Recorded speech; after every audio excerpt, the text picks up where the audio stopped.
Okay, this is Ringwalk Media in association with Redline Specialist Cars, Highland Whiskey Clan, one-to-one boxing gyms and the Glove Box Management. Mr. Jamie Moore. Hello, mate. You okay? All right, mate. You had a nice, quiet afternoon. Yeah, it's all right, yeah. Well, listen, Jack, back in the ring. Different challenge. Nice to see him out there looking so good. Yeah, do you know what, mate? He's in a good place and he's on it. He's focused. He's recharged. He went away after the defeat and he needed a rest. He'd had a busy year that year, and you know, not just physically but emotionally. You know, especially the rematch with Taylor was a big thing. Straight into the pro grade fight, and then straight into Barbosa, and there was extended camps, 2 of them because of injury. Yeah. Which meant that he never had a rest, and seen a bit, son. So he needed a good break. He's had it. You can tell his batteries are recharged. And he's got that bit between his teeth. You can tell he's got a point to prove. So I'm looking forward to it. And you know, Eubank's no slouch. He's a good fighter.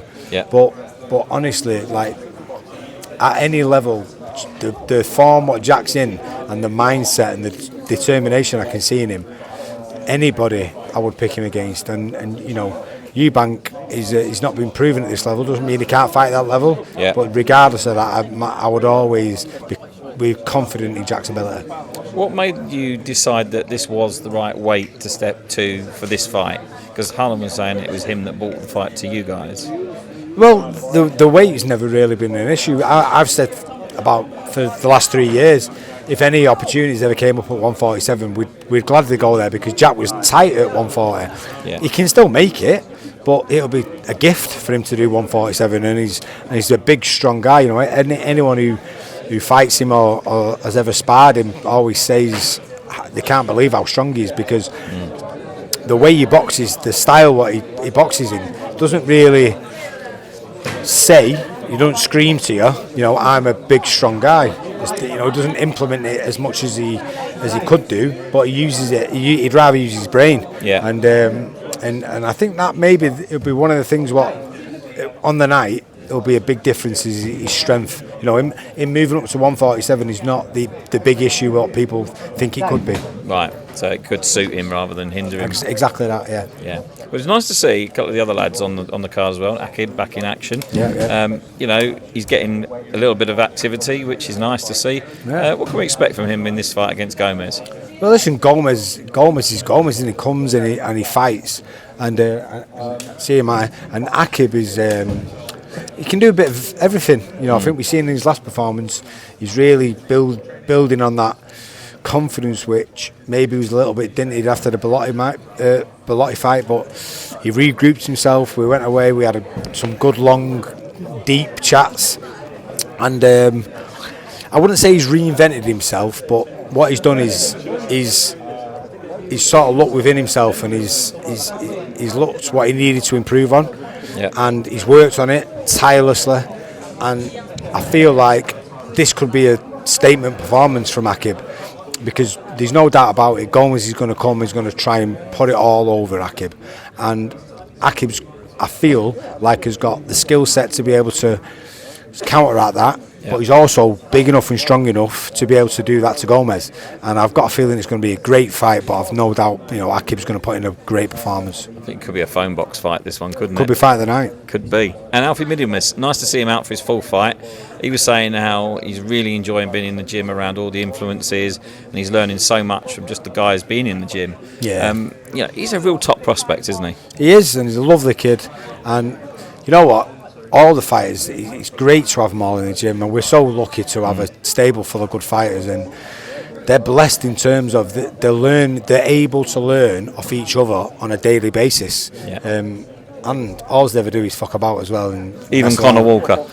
Connor, exactly. Look at Connor. Connor's at the stage of his career now where he's just 30 years old, but he's coming to the gym, and he's able to start picking up and learning things especially off the good pressure fighters in the gym who were sort of doing little subtle things what he's never really sort of seen or worked on, and I've seen the improvement what he's been making already. So you know, they're blessed. They're so lucky to be surrounded by good fighters.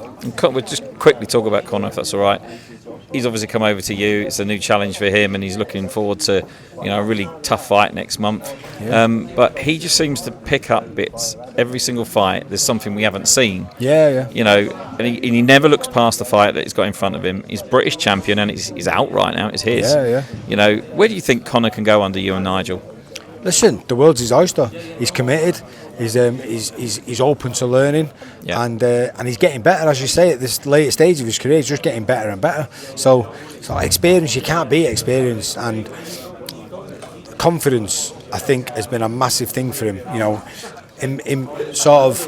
He's always been gritty and tough and determined, but when he's sort of becoming really schooled now as well, and moving forward, you can see little things what are dropping in place, and he's going, do you know what? Yeah. It makes sense that now. The intelligence is dropping in. He just feels like it's growing and growing, and I've watched him over the last couple of years when he's had some great wins, and I've always gone, do you know what? He's right up my street. That type of style, where he's all come strong, aggressive, come forward, and his body punching is really coming on. And he was saying that. He was actually saying how much he was learning off you.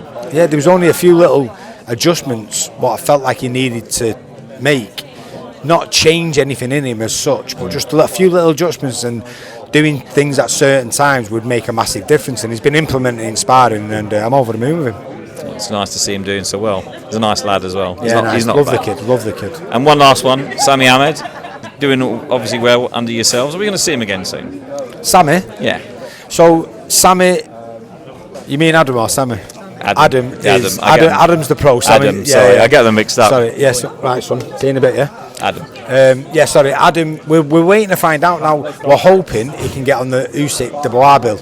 Nice. Because he's with Queensborough. So fingers crossed that can get sorted out. I know they're trying to get him on there, so fingers crossed that can happen, because he hasn't boxed yet this year. Nice, right. So hopefully they can get him on that. And he had a good start, didn't he? Very good performances. Very good, and you know what? He's had a good few performances, and he can punch. He can really punch. I don't know where he gets that from. But yeah, the apple doesn't fall far from the tree, and again, we're blessed because we've got a gym full of really nice kids who can fight. Really, it's a pleasure to go in the gym every day. Not a bad place to be, is it? Mate, I'm honestly, it's ace. I love it. And Nigel's there as well. Yeah, no, do you know what? I had this conversation with him. Like, it's such a good place to be, because we're like a team. We've been doing this for 13 years now. But when I got on Moss side with Nige, when he's in there, he's running the show, and he's shouting at the kids, and he gets some discipline, and he does the job.